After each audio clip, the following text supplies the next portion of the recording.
part of me that runs better on very little steam and less stress. You know what I mean? Like The other part doesn't. Are we ready? Yes, we're live. Oh, we're live. Okay. You wanted me to go live before you started. Yeah, let's go live.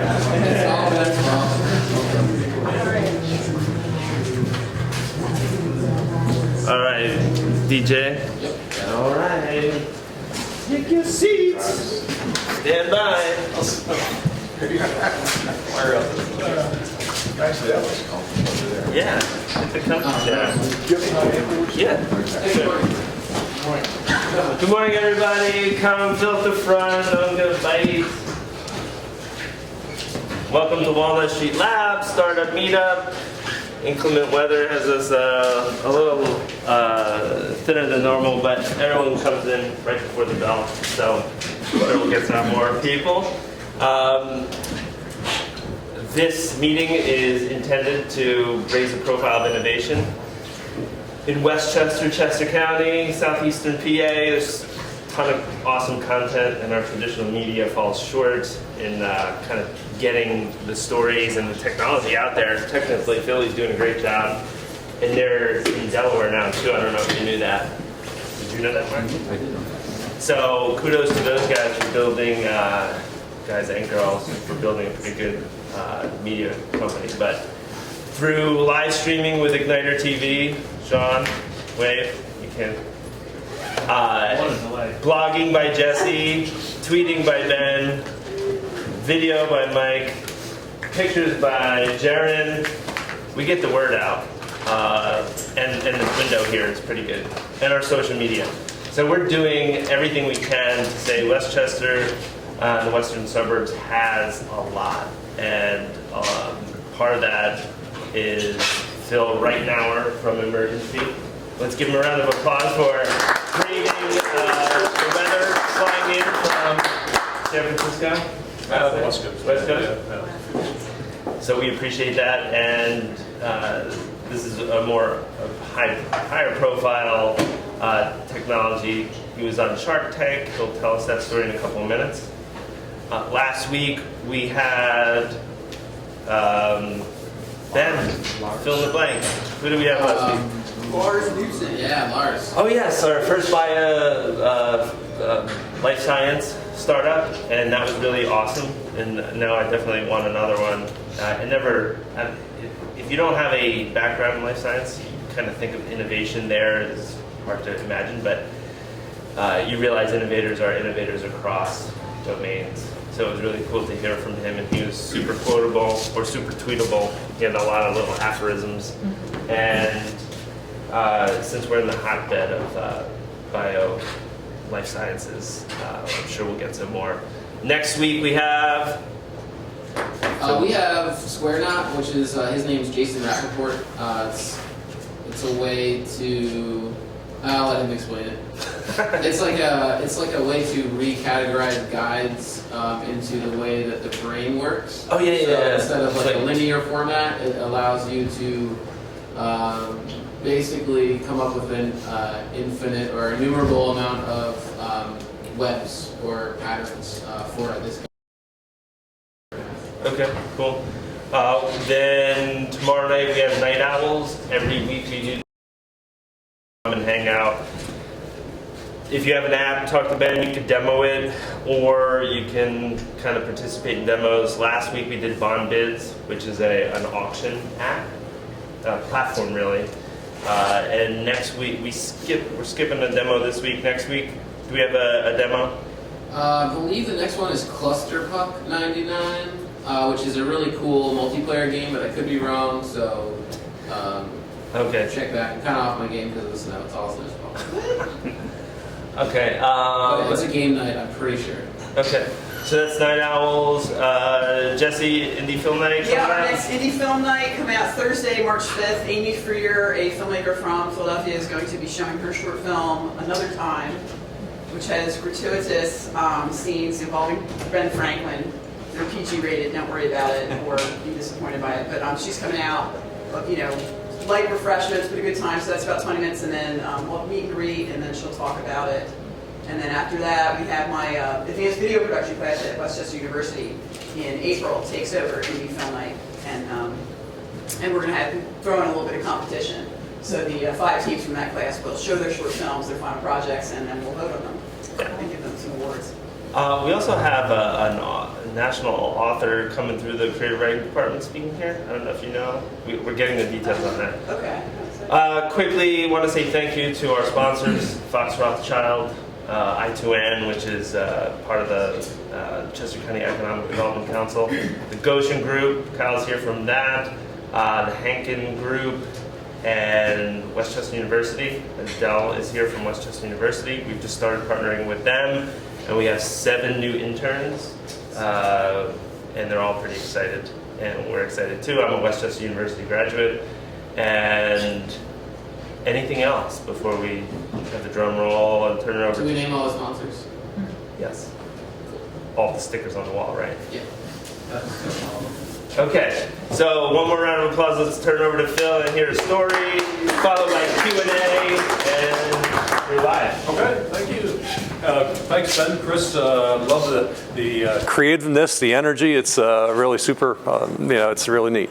One of the things I wanted to start off was my other better half said to me, reminded me yesterday, my entrepreneurship started not too far from here. It was really 403 South Church Street. I bought an old condemned house that had permits for a rooming house, and I thought, this is great because it's at the university, and then I put 9 nursing students in the house after I went through the renovations. I remember I bought the house, and just give you a little perspective, I bought the house, and everybody told me, including my parents, that I was absolutely nuts because I bought a condemned house, no windows, everything, for $60,000, put $30,000 in it, and then later sold it for a year and a half later for $180,000. So that was really the start of my entrepreneurship here in Westchester. So one thing led to another,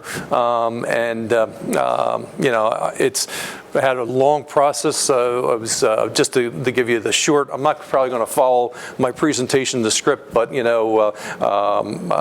a long career in banking, 10 years after college. I started out in a training program, and that 10 years in banking was absolutely invaluable because it really taught me about money and people, and also when I would go out to get loans when I was in real estate, it really taught me a lot of how to get things done, my 10 years in banking, and then I jumped into 20 years of being an entrepreneur. Everything from, I started out, I was an original investor and creator, advisor to a bank. We started that, built that up, sold that off. Then I got into oil, built that up, it was retail oil, sold that off to Mobil Oil. Then I got into real estate, had 35 properties at one time, sold that off to a REIT pre-2008. It was good timing. And then I'm in technology. So I still don't know what I want to do when I grow up, but I'm still going at it. I put on so to say, my list of things of how my experiences and advice, and I don't know, Ben, if you can share that with any of the community at once, because I'm not going to go through point by it, but I think it's lessons learned that I've learned through all my experiences, and I'm not Steve Jobs or any of those guys, but I can just share with you, what I learned, because I think one of the things that was really interesting is when I created Emergency. It has given me a lot of exposure. Everything from, down to the White House presentations to out to Silicon Valley to, customers like the FBI, and then recently Shark Tank, which was a great experience, and I'll happy to jump into that and share that with you. But some of the things that I've really learned over time is some of your connections, your networking, and also really understanding what you're doing. When I first got property at Westchester, I had some experience in selling some real estate. I had a real estate license, but I really didn't know what I was doing. And then I learned about, really doing your research, planning, focusing, and sticking with your plan. There's a lot of people that are going to sit there and say to you, no, no, no. And that was, to me, it was just like encouraging, And so, as time goes on, it's like I love the no's, because sometimes those no's really make me think about something else that leads me to another solution, and it's just really has worked out well for me.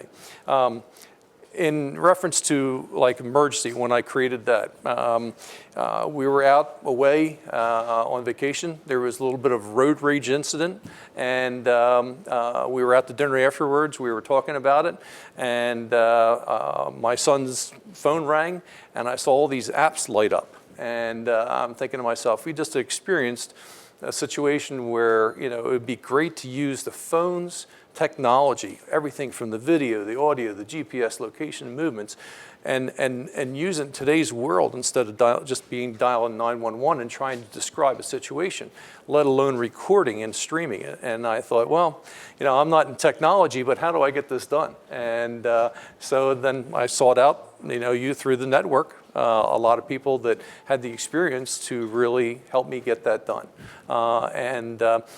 So then we built it, and it's going great. The Shark Tank experience was absolutely fabulous. Anybody could ever get a chance to do it, because I can tell you we did not get a deal, but that is okay, because frankly, the exposure and the calls I received after it was absolutely phenomenal. Ben or Chris, I can go through some of these points, or we can just jump. I probably got into a lot of. Do you want to jump into questions and answers, or you? We got a late start, so let's go through part of your journey and kind of the lessons you learned and stuff. Okay. So basically, the part of the journey, is you can see up on the. If you go to one of the slides, I would say. I already jumped in about the process, but if you go to the slide of some of the 5 tips, one of the biggest ones that I would say is you got to be fearless. That is, with all the no's and the turn downs and the doors shut in your face. As I gave an example on here is when you were a kid and you were learning how to walk or ride a bike. How many times did you fall down but you got back up? I think that as the older we get, we develop a little bit more fear, and so you got to be able to just not think about and be fearful of falling down. Just get back up, because it's just going to be part of the process. You are going to get shot down. You are going to get answered no. Everybody thinks it's a stupid idea. I think if you look at some of the great entrepreneurs, everything from the Steve Jobs to they had a lot of no's, they had a lot of rejections, they had a lot of disappointments, but they kept on going. There's in here the 5 tips. I would say one of the biggest one is truly generate a plan. As I keep saying, don't quit. Be fearless. Believe in yourself. I can't. There's times where I've heard people say, when they get up in the morning, I don't know if I'm doing the right thing, and it'll cross everybody's mind, but you just gotta keep doing it. If you really believe in what you're doing, it's not hard to get up and keep at it. Build the right team.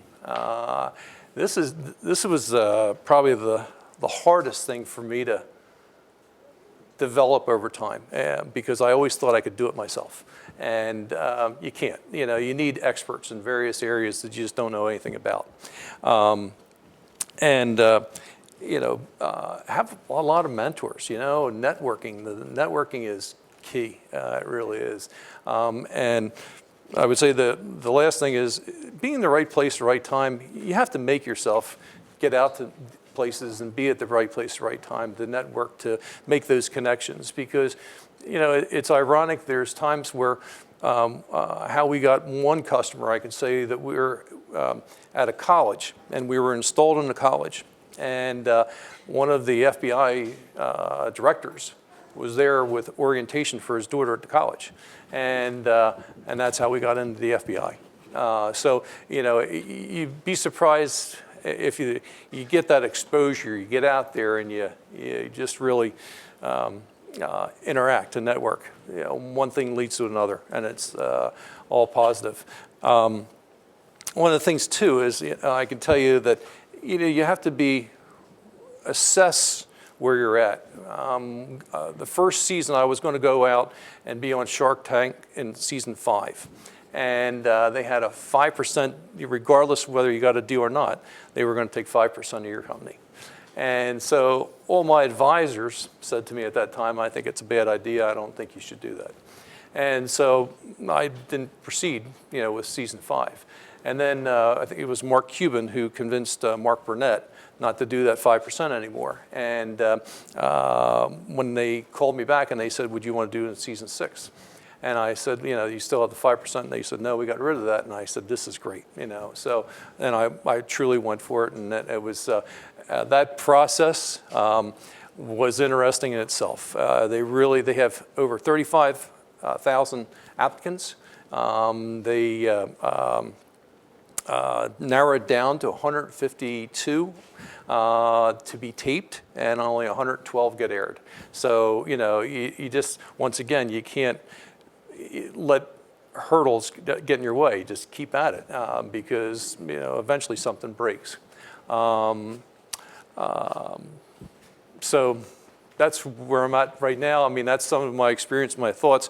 There's also, like I said, there's the 10, I would say, rules that that I've lived by. And by the way, I think technology right now, at least for mine, is the ideal time to be in there. There's just, look at Walnut Street Labs, and there's so many of these support groups and interests that the encouragement is, there's no better time. So I think this is a great time to start a business. I can tell you I'm of the older group that's walking around that's starting businesses. I love the energy of the younger generation, and they're just so talented and they're so efficient, and it's just dynamic. If some of the points that I would say though is you got to be disruptive, and that's where I say in a massive way, you got to really think big. If you look at some of these investors like on Shark Tank or VCs, they want to have it really scalable, and that's key because it's got to be 10 times what starting just a business. It's got to be really, I wanted like emergency. My goal for emergency is truly to be in the next 911. And there's no reason why it can't be the next 911. I mean, why would you want to dial 911 versus just tapping a button?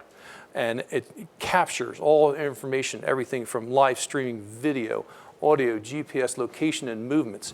I mean, I want my son or daughter, and I also want everybody to have it that wants it, out there. So that's why we have the free version and the paid version. So you really got to think big and believe in what you're doing. Like I said, grow your network. Plan for better or worse. I have, and I think most entrepreneurs have. There's some tough times, but you just gotta, deal with it and go on. And I think that's pretty much it. I would say, of these rules I put on here, don't be afraid to break the rules. I mean, and I don't mean the legal ones. I mean, go against what's the norm, because you might be surprised what you figure out is a big success. So. Okay, awesome. So for Q&A, I'll facilitate house rules. State your name and who you are and ask. I'll ask the first question. So can you tell us a little bit more about the feature set of Emergency and what the user base is now? The feature set, excuse me, there's really the free version and the paid version. The free version is anybody can download the app and it can go to your trusted contacts, family, friends, roommate. And then there's the paid version, which you can go to any of the app stores, Google or Android, and you can download it for $8.99 a month. And we have a back-end professionally monitored facility in Indianapolis. It's a Tier 4 Homeland Security certified facility. They have a jurisdictional lookup, so it doesn't matter if you're here in Pennsylvania or if you're here out in California. They can, when you instantly tap the app, they can tell who the police, fire, ambulance are, exactly where your location is. And it doesn't matter if all of a sudden you're in a car and it's traveling. We have longitude, latitude, and directional movements. We can follow you. So, if you ever saw the movie Taken, that movie if you had emergency would be over 2 minutes because it literally, we could track you and we could talk to the police. And we could even send our information to the police so they can follow from an iPad in the car. That's how advanced it is. So there's the free version, trusted contacts, family and friends, and the paid version where we have a facility and we have any police, fire, and ambulance in the United States. They are using it internationally too, but we don't have that lookup. Wow. So you open the app and you hit a button and that communicates. That's correct. And is it like 911 or are there levels of help me? Yes, there's it's really, if you look on the app, I don't have, I'll get my phone, but basically you can have on the bottom section, it's EMS, police, fire, or if you just feel like you want to talk to 911, you press 911, it goes right to them. Or if you press police, fire, ambulance, then it goes to our facility, and then they literally will get all the live video, audio, GPS, location movements, and they can transmit that or convey it to police or fire. So it commandeers your camera. Yes. You have control. It'll turn on everything remotely. Absolutely. And one of the things too that we're working with the exposure. One of the companies that we have is if say for the elderly market, if all of a sudden you would slip and fall and your phone would drop, that sharp movement down would automatically activate an emergency. So that's one of the companies we're working with right now that you don't even need to press the tap and act. So if it slams on the floor, You got it. Where you're in a car accident or something like that. So the biometrics of the phone. are you thinking of doing a Bluetooth companion piece that like lays on the skin all the time? So if my heart stops, Yeah, we're talking to a lot of companies that are doing that want to partner up with that. a friend of mine had a heart event recently, and I didn't know much about this kind of stuff. But he was wearing a defib vest, and he said, "Yeah, if I fall on the ground right now, it'll say stand away, and then it'll like remotely shoot." And I was like, "That's crazy." Yeah. But that's pretty. You don't want a false positive on that. Yeah. But so you can remotely kind of monitor people's biometrics. Yep. Okay. And that's where it's going. I mean, this one company, they literally, if you're driving down the road, you hit the rumple strips, all of a sudden it'll say, "Are you okay?" And if you don't respond, it'll dial it out. One of the beauties of our information and technology is they could see here if it's not a real situation. They could see it, they could assess it, and but they're still going to follow through with it. So in Valentine's Day, when people are just having lots of chocolate, it's that like problem for diabetics or something. You have like this mass influx of calls. Last thing, this obviously could be a juggernaut if it's a subscription-based product, and I can't imagine people not adopting this. What's your traction been like? The traction has been phenomenal from the standpoint of the colleges and universities. Obviously, the students, they have those download to Shark Tank. That just made the user base grow. Unbelievable. I mean, share numbers on your users. It's approaching. It's over 1 million. So, but we don't like to share exact stuff. Well, I don't want to hog all this stuff. So, Mark. Too late. Got it. House rules, even for house folks. My name is Mark Rabarzik. I have a startup and also work at a lab here. Hi, Mark. Nice to meet you. Nice to meet you. Similar journey, not similar, but we were a finalist for the Shark Tank for my startup a couple years ago, and then we got cut, and then we were the same thing again, and we ended up getting cut right before we were supposed to go on the show. Sorry, so I can. But that's okay. I know what you're doing. That's really good. But the question is really more related to technology. I saw your episode on Shark Tank, and you and your partner, neither one of you, as you said, are technologists. So how challenging was that for you guys to find the right people? Sure. And I'm sure it costs you a lot of money to kind of sift through different technologists and different developers. So do you guys now have your developers in-house, or are you outsourcing? And, can you talk about that? Sure, and so let me address with the Shark Tank. When we got on there, you only see an air 7 to 10 minutes, but we were in there for an hour and a half. And that was one of the questions, obviously, that Mark and Robert had. So, when Mark was the one who brought it up, and I explained to him, and then he understood it afterwards since we had that hour and a half. Where the first part of it, we had somebody who was really expert in the Apple area, and we developed it on PHP at first, and then but the Android just didn't work, with that same group. So, we have hired outside. We didn't hire internally because we needed the experts for that area. So then the Android, we got somebody who was really great at understanding how to do it simultaneously, everything from the audio, the video, the GPS, effortlessly just by the tap. So that was a difficult thing to wire and get done. And then on top of it, it had to go back through the Amazon servers. So those, and that was the third piece. So we needed somebody who really understood about connecting all these pieces. So, there was different groups for each of those that were very specialists. That's why we didn't have and stick with one technology guy.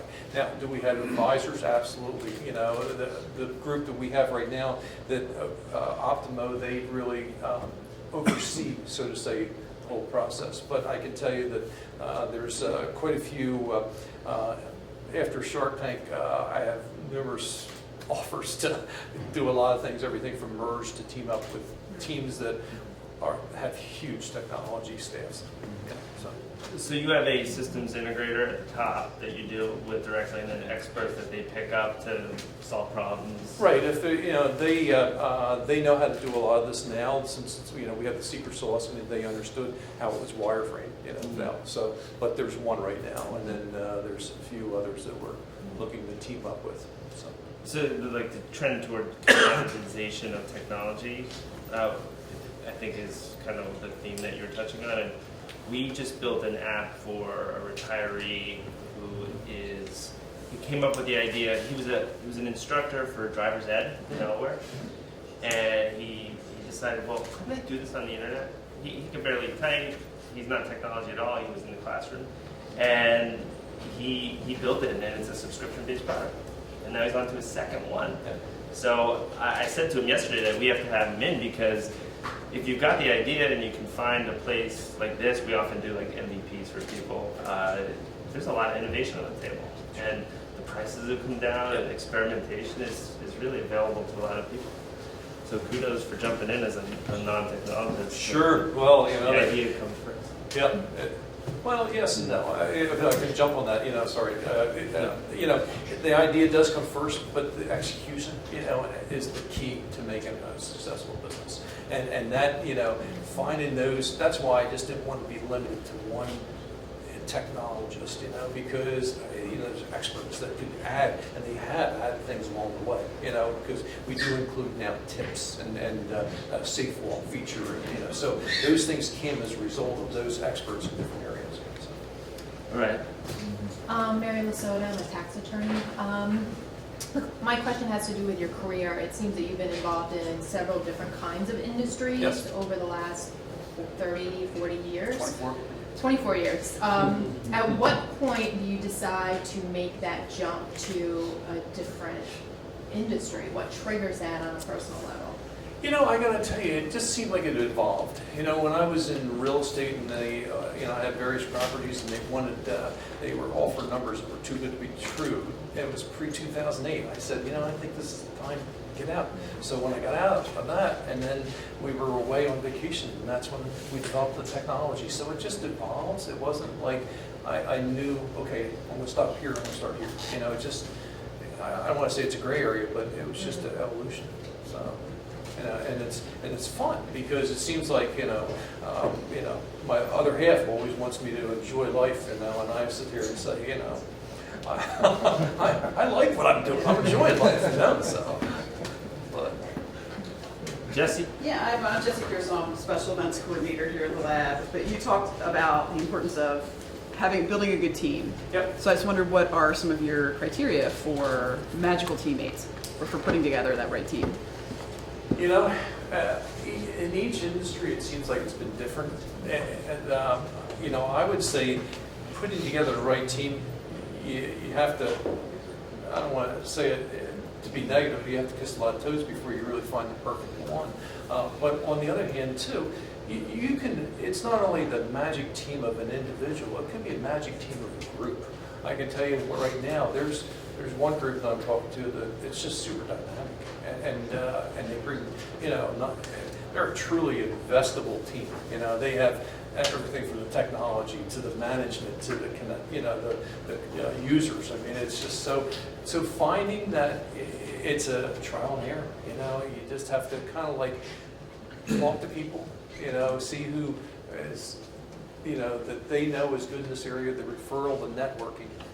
I think that networking is the biggest thing. Everything from the advisors to investors to, you know, customers. You know, so it's not easy. You know, I mean, I can tell you when I was in the oil business, one of my big things that I did daily was management of people, and it was just, it was a lot. You know. How big, can you describe your team, how big, where they are, what the makeup is?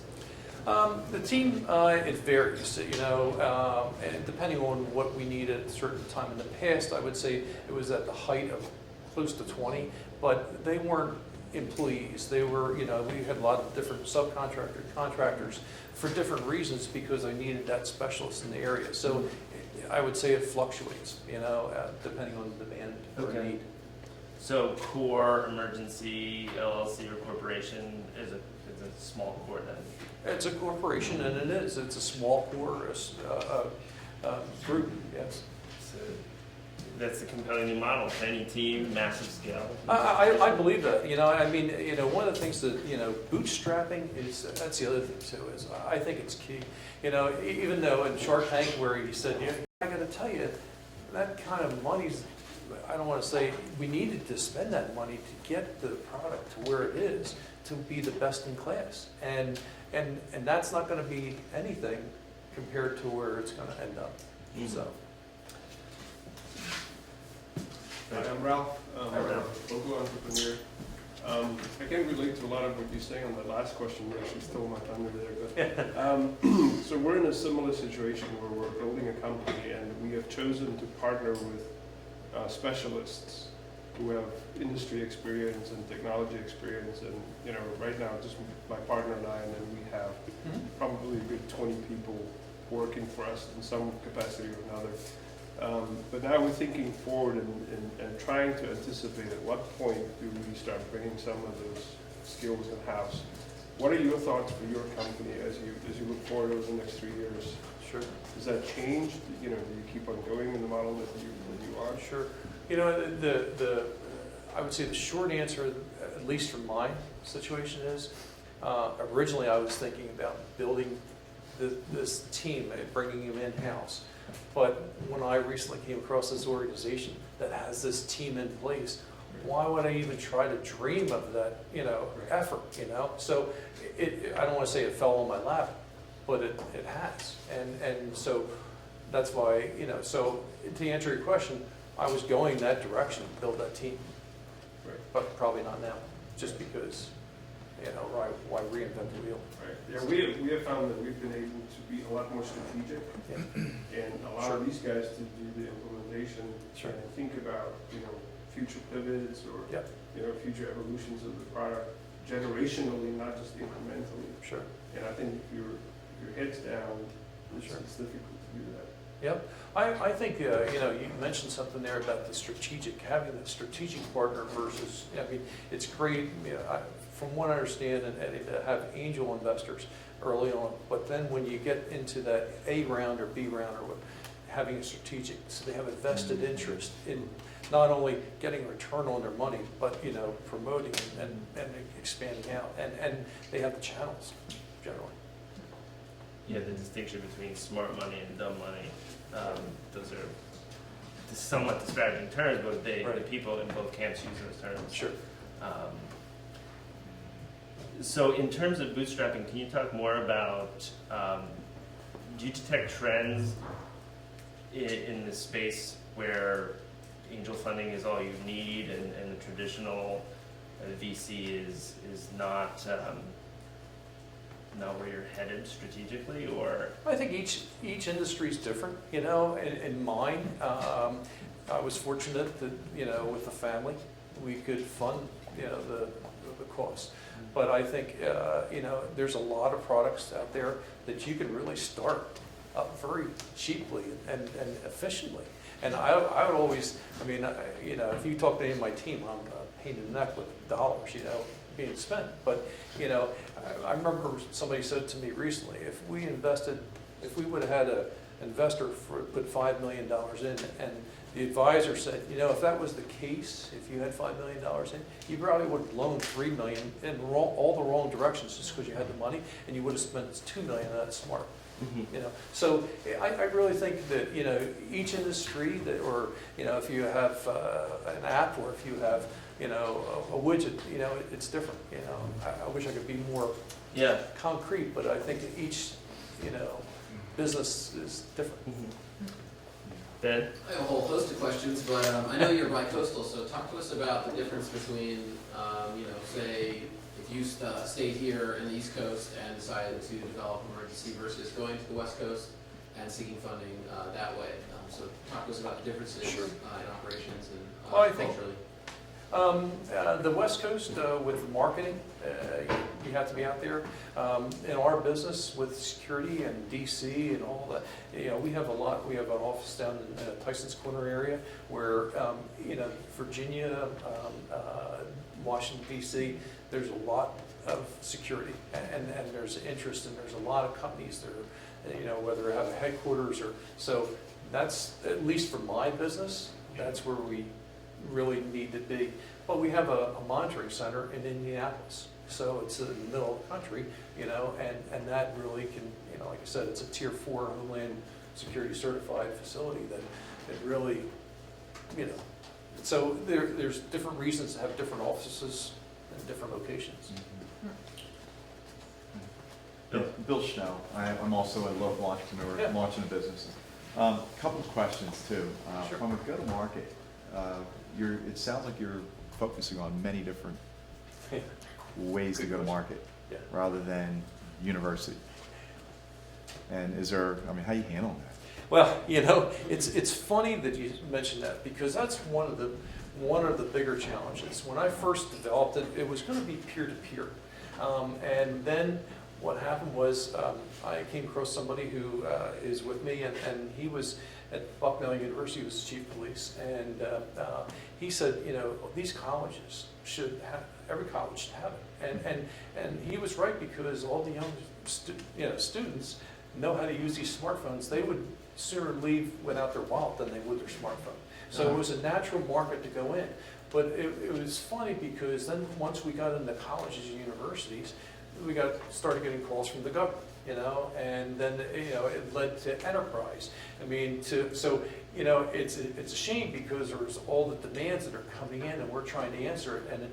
But I can tell you that I believe in focus, Mm-hmm. and it's difficult to focus when you're having all the various industries pulling at you because you don't want to lose the business. So my answer to that is, the paying customers, I'm going to focus on you pretty quick because Sure. You want to get the you want to revenue. keep the lights on. Right. So The other couple other things. You know, as I'm listening, I also watched it. So, Okay. yes, my wife knows your significant other. Oh, okay. So, yeah. Okay, good. Anyway, and when I watched it, I was kind of curious. You said that show was like an hour and a half that you were sitting in front of that. That we taped. We That flew you out taped. there, we were taping for an hour and a half. Uh-huh. It was in I think the end of June, and then that's when we aired in October, so. Okay. So- So were you happy with what they presented? You know, I was. I mean, but I can tell you that none of them are mean to us. Like, you know, I was really worried about going in and Kevin O'Leary shredding me to tears, you know, because you're dead to me. Oh my God, I'm cringing, you know. Yeah, you just gotta sit there and take it, right? Right. But For I anyone who didn't see what Phil's referring to, he told somebody that who was pitching that they were dead to them, and they like burst into tears and ruined them. And it was on television, so it was pretty insensitive. I got to tell you, I mean, there's people come out of the tank, and I was there for some of them that I thought they were going to commit suicide afterwards. It was just like, holy, you know, I mean, I know. it's not that. Take it easy, you know. Yeah. So, but you know. The other thing was it was interesting that like this weekend was our son was out and stayed out for the night, had his mom's car, and then he said, I'll be home at 7 a.m. and I'm sitting there, and he didn't come home at 7 a.m. Yeah. And I'm like, how do I track his phone? How do I track his car? Yeah. And you know, I could see this. I mean, aside from Apple giving you Sure. the ability to track an Apple, Yeah. An iPhone, but Yeah, Apple and I could Android, all just- those guys. yeah. Strict. We can't track. You have to activate. You Right. know, that's a yeah, privacy. but then on the flip side, what you're talking about, I've been searching for assisted living, things like that for Sure. parents, Sure. and they're all making them wear buttons that they can hit a Yep. button on. You know that hey, I need help. It's got a little GPS or whatever. Sure. Where I see that also because we're that aging population that Absolutely. is going to be used to phones Absolutely. and having everything on it that will end up carrying something, whether it's on watch at that point in time That's in our life exactly or right. whatever. I think you're going to even see the bracelets. You know how that's Yeah. a cool thing to have the bracelets. The bracelets that are wired. I mean, you could even leave your phone, Yeah. you know, a distance away. It would still work. Yeah. You need that connection, you know. So Yeah. because a bracelet can't transmit it. Two more questions, or Mary, you had a question? Mark first, and Mary. Probably more of a comment, but in regards to Shark Tank, a very good friend of mine was on there October of I guess 2013. Local here, his business partner's out in Huntington Beach, California. Anyways, he got a deal and on the show. Right. And the dirty little secret is that they do all Two-thirds these of deals, those close. and then he wanted to do 12 months of due diligence, and Yep. my friend was like, "No, forget Right. it. 3 months." Right. And a year plus later, they still never closed the deal. They basically said, "Forget it. We don't need your money." But they still did a follow-up show a couple weeks ago, and I won't say who the entrepreneur was, but he's on there. Since we did this deal with Shark Tank, we've got millions of dollars in revenues, and this was the best thing that ever happened, and so is, the greatest investor, and blah blah blah. But so you guys were probably lucky that you didn't get a deal, because I think it would have been a real time suck. And that's what my friend Could said. be. He said it was a Yeah. huge time suck, Yeah. big waste of time. The guy just had he was just a prima donna, big ego, and just wanted to be in front of the TV all the time. So, What, I can tell you that it's funny how your example of that story, and there's the other example where you didn't get a deal on the show and you still got called by one of the sharks after. So there's what they always say, don't believe everything you read, well, don't believe everything you see, but on the other hand too, it was a great experience, that's I what he would said. say He said it was awesome. absolutely. Any chance if you have, I can tell you when I first, season 5, when I first entertained going down there, this is a funny story. I went out to breakfast and somebody said, why aren't you down there at the Shark Tank audition? And I said, what, Shark Tank audition? And they said, so I went down to Philadelphia because I had nothing to do that Sunday afternoon or Saturday afternoon, and there's a line. And I'm thinking to myself, there's 10,000 people in this freaking line, you got to be kidding me. And it wasn't 10,000, I think it was like 3,000, but still. And so I went up to the one guy and I said, is this the line for Shark Tank? You know, and he said, absolutely. I've been here since 5 o'clock, and he was getting so frustrated. And I was like, wow, okay. And he says, matter of fact, he says, my product stinks. He says, you want my number? And he gave me the number, and he left. And I'm like, 28. This is great, man. You know, so I was like, you know, so you know, you just never know. You know, I mean, you just never know. Yeah. That's amazing. Mary. Mary Fisher, a managing partner here at Entrepreneurial. When you first started, what kept you up at night? And now that you've maybe not made it, but about to make it, what keeps you up at night now? You know what? Everything keeps me up because generally I really, there's times where, you know, I'm sleeping, I think of something, I get up. I mean, it's not uncommon for me to get up at 2 o'clock in the morning, start putting down my thoughts because I can't sleep and think about it. I mean, it's in me 24/7. So what keeps me up at night? You know, I think it's prudent to be aware of your competition. But I got to tell you, you know, I always strive to be the best in the class. So, you know, I don't worry as much as some of my advisors or, you know, people who work for me. Maybe I should, but I don't because I know we're, you know, let alone our patents to what we do. And the exposure, all the people that have contacted us. So, you know, you always, what do they say? You always worry about the guy who's going to start up in the garage, you know. But I also know why I don't worry about that is because I know what I had to go through to develop this.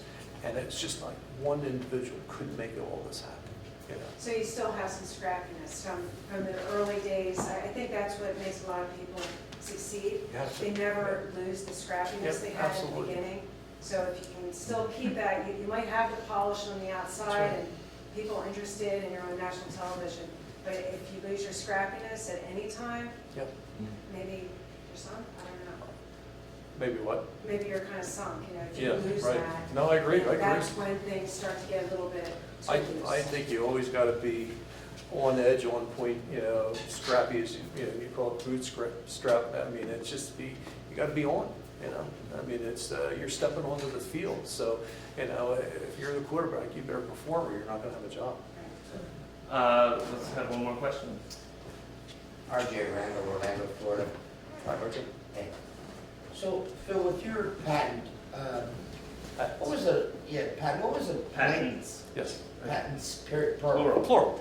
What was the length of time it took in an individual patent and/or, you know, if there's 2 or 3 of them that are involved in the emergency, what was the length of time that it took from starting that process to waiting and everything to come back for approval? That had to have been. I've tried to get patents. Yeah. It's tough. 10 years later, I'm still hanging in there, you know, but it's yeah. a constant drain with the attorneys. Yep. So I'm wondering, what was your experience with the patents? Sure. Do you think you have invested in those type of patents? Yeah, I got to tell you, once again, with the patents, when we first, you know, let me go back. When we first came up with the idea, that's when I really said, we really got to file these patents, you know, and get working on it. So we started really, that's why we formed the corporation. We formed the corporation in September of 2012. And that's when we really, I think we even filed under my name just to get the patents in the process, you know, and put the whole concept down. But one of the key things there, and I would recommend this, is your attorney can call the patent office and request a conference. And when we went down there, not only did we have the individual examiner, we had their supervisor there. Because they had so many different ideas of how they were going to reject it. And we had 3 patents filed. We have 3 patents now, and we have 2 other in the process. But when we filed those, and we went down and met with the examiner, this conference, and the supervisor, after we did the demonstration, that was key because ours wasn't beta, it was operational, you know. So the supervisor said, you know what, you have about 12 other claims here that you haven't even put on paper that you should. So that was really beneficial for them to see it in action. And that made, I think, a big difference to how it got, I wouldn't say expedited. And that's the other thing too, is there's 2 ways to file for patents now. It used to be not in the past. You can pay the additional money for the expedited, and they have to make a decision. I forget what the time frame is. So, can I add an add-on? yeah, Do you think doing the provisional is absolutely. valuable? Absolutely. And to sell that? Because last night I submitted a provisional for one of the startups, the technologies. I think provisional is great because it earmarks your date, you know. But one of the things, just like anything else, in that provisional, you gotta, you know, get as much in there because you just can't do a provisional and then you can't add on. You know what I mean? It's so that's why we have other patents, because when they came up with the additional claims. So. Okay, Ben. Yeah, I see the Are takers you are like wagging 40 or- minutes, so I want to extend this just a brief moment longer.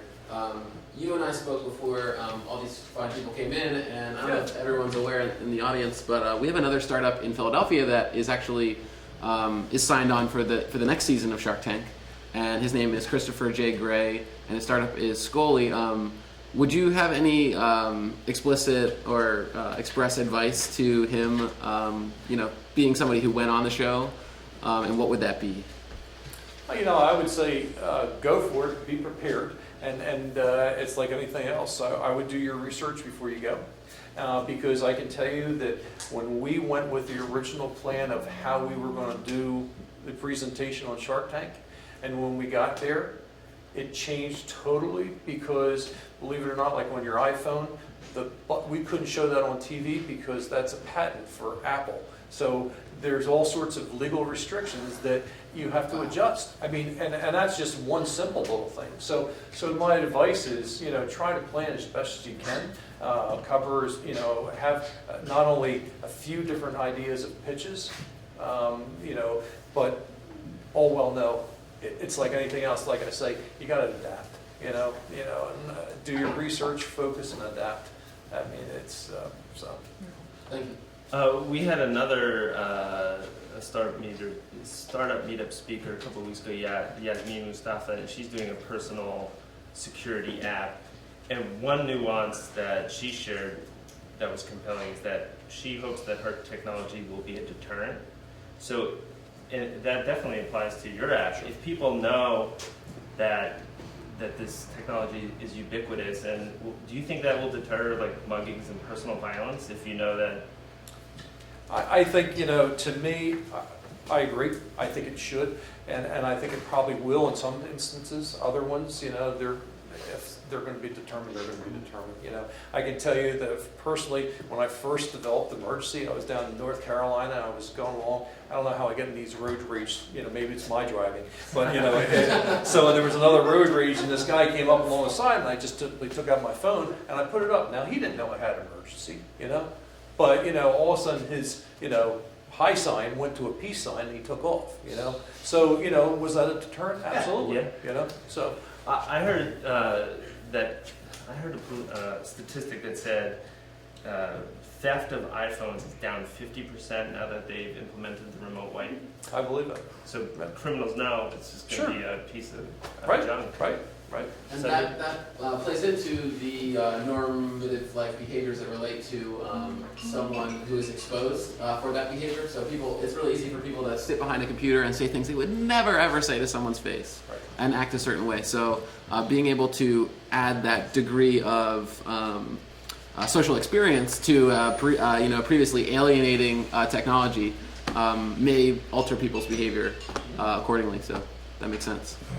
All right, well, everyone's free to hang out and drink the rest of the coffee that we have and listen to some more music for a couple of minutes. And if you have any questions for Phil, let's give him a round of applause for coming and sharing our story. Download the free app, test it out, and see you next week, I hope.